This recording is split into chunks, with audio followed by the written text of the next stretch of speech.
ఈరోజు రాష్ట్ర BC department తరఫున వడ్డే ఓపెన్న గారి 218వ జయంతి ఉత్సవాలను అధికారికంగా చేపట్టాలని ఆలోచన చేసినటువంటి రాష్ట్ర ముఖ్యమంత్రి వర్యులు చంద్రబాబు నాయుడు గారికి, అలాగే బీసీ సంక్షేమ శాఖ మంత్రివర్యులు సవిత గారికి ప్రత్యేకమైనటువంటి ధన్యవాదాలు, అభినందనలు తెలుపుతూ ఈరోజు కార్యక్రమానికి అధ్యక్షత వహించినటువంటి గుంటూరు పశ్చిమ నియోజకవర్గ శాసనసభ్యురాలు శ్రీమతి గల్లా మాధవి గారికి, అలాగే వేదిక మీద ఉన్నటువంటి అతిరథ మహారాజులందరికీ, అలాగే ముందున్నటువంటి వడ్డెర సోదర సోదరులందరికీ కూడా పేరు పేరున హృదయపూర్వకమైనటువంటి మీడియా మిత్రులందరికీ కూడా హృదయపూర్వకమైనటువంటి నమస్కారాలు తెలియజేస్తూ, ఈరోజు మనందరం కూడా ఎంతో చరిత్ర గురించి తెలిసేటువంటి ఒక మహా కార్యక్రమాన్ని తీసుకున్నటువంటి గౌరవనీయులు చంద్రబాబు నాయుడు గారికి మనస్ఫూర్తిగా అభినందించాల్సినటువంటి అవసరం ఉంది. ఎందుకంటే మనందరికీ కూడా తెలుసు, భారతదేశ స్వాతంత్ర పోరాటంలో మొదటి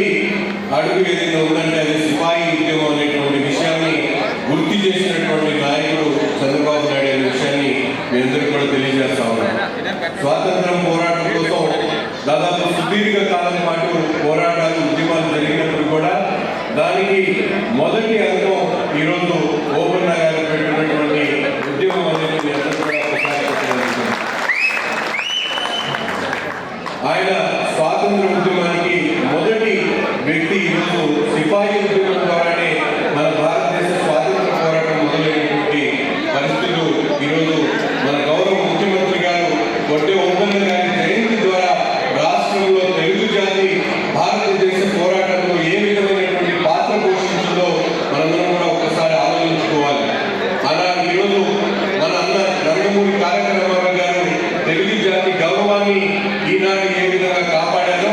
ఆనాడు ఓపెన్న గారు కూడా అదే విధంగా స్వాతంత్ర పోరాటంలో మొదటి అధికారాన్ని తీసుకొని తెలుగు జాతి గౌరవాన్ని కాపాడినటువంటి మహానుభావుడు ఓపెన్న అనే విషయాన్ని మీ అందరూ కూడా తెలియజేస్తా ఉన్నాం. అంతేకాదు ఈరోజు మనందరూ కూడా చూడాల్సినటువంటి ముఖ్యమైనటువంటి అంశం 1983లో అన్న నందమూరి తారక రామారావు గారు పార్టీ పెట్టినటువంటి పరిస్థితి నుంచి ఈ రోజు వరకు కూడా వందలాది మంది వేలాది మంది వడ్డెర జాతి సోదరులు అంకిత భావంతో తెలుగుదేశం పార్టీ అభ్యున్నతి కోసం అధికారం కోసం పనిచేస్తున్నటువంటి పరిస్థితులు మనందరం కూడా చూస్తా ఉన్నాం. అధికారం ఉన్నా లేకపోయినా మేమందరం కూడా అన్న నందమూరి తారక రామారావు గారు ఆనాడు మాకు ఇచ్చినటువంటి, ఇప్పుడే పెద్ద ఈశ్వరరావు గారు చెప్పాడు, ఏదైతే మైనింగ్ డిపార్ట్మెంట్ దగ్గర నుండి కాంట్రాక్టుల దగ్గర వరకు మన వడ్డెర జాతికి వాళ్ళందరూ కూడా అండగా ఉండేటువంటి కార్యక్రమాన్ని ఆనాడు అన్న నందమూరి తారక రామారావు గారు తీసుకున్నటువంటి పరిస్థితులు. ఇదే విధంగా ఈరోజు వడ్డెర జాతిని కాపాడుకోవాలి, వారికి అండగా ఉండాలి, వారి చరిత్రను దేశాలలో ఉన్నటువంటి ప్రతి ఒక్కరు కూడా తెలియజేయాలని ఈ రోజు మీ అందరూ కూడా ముద్దు పెట్టుకున్నటువంటి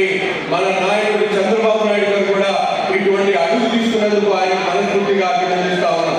అంతేకాకుండా మీరు కూడా ఈరోజు సమాజంలో మిగతా వర్గాలతో పాటు సమానంగా నడవాల్సినటువంటి అవసరం ఉంది. మనందరం కూడా విద్యతో పాటు రాజకీయంగా ముందుకు సాగాలంటే ఈరోజు ఎంతో క్రమశిక్షణతో మీకున్నటువంటి విద్య ద్వారా, మీకున్నటువంటి చేతి వృత్తుల ద్వారా ఆదుకోవాలనే ఆలోచనతో ఆదరణ లాంటి పథకాలు పెట్టి ఈరోజు ప్రభుత్వం ఆదుకుంటున్నటువంటి పరిస్థితులు. కానీ అంతేకాకుండా ముఖ్యంగా రాతిని శిల్పంగా చెక్కేటువంటి మీ దగ్గర ఉన్నటువంటి ఆయుధాన్ని ఈరోజు సమాజంలో మార్చేయడానికి మీరందరూ కూడా కృషి చేయాలని తెలియజేస్తూ, ఇక్కడ ఉన్నటువంటి ప్రతి ఒక్కరు కూడా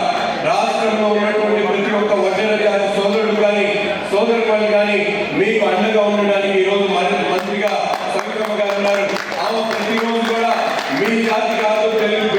వెనుకబడినటువంటి వర్గాల కోసం అనేక రకాలుగా ఆమె ఇచ్చినటువంటి అవకాశాన్ని సద్వినియోగం చేసుకుంటూ ప్రతి ఒక్క కార్యక్రమంలో భాగస్వాములకు ప్రతి ఒక్కరి కష్టాన్ని నష్టాన్ని కలుపుకుంటూ ముందుకు సాగుతున్నటువంటి తరుణంలో ఇది ఒక సువర్ణయుగంగా భావించి బీసీలందరూ కూడా ఐక్యంగా, ముఖ్యంగా వడ్డెర జాతి మొత్తం కూడా కలిసికట్టుగా రాబోయేటువంటి రోజుల్లో ఒక మంచి సువర్ణయుగాన్ని భవిష్యత్తుకు తీసుకొచ్చేటువంటి విధంగా ముందుకు సాగాలని ముగిస్తున్నాం.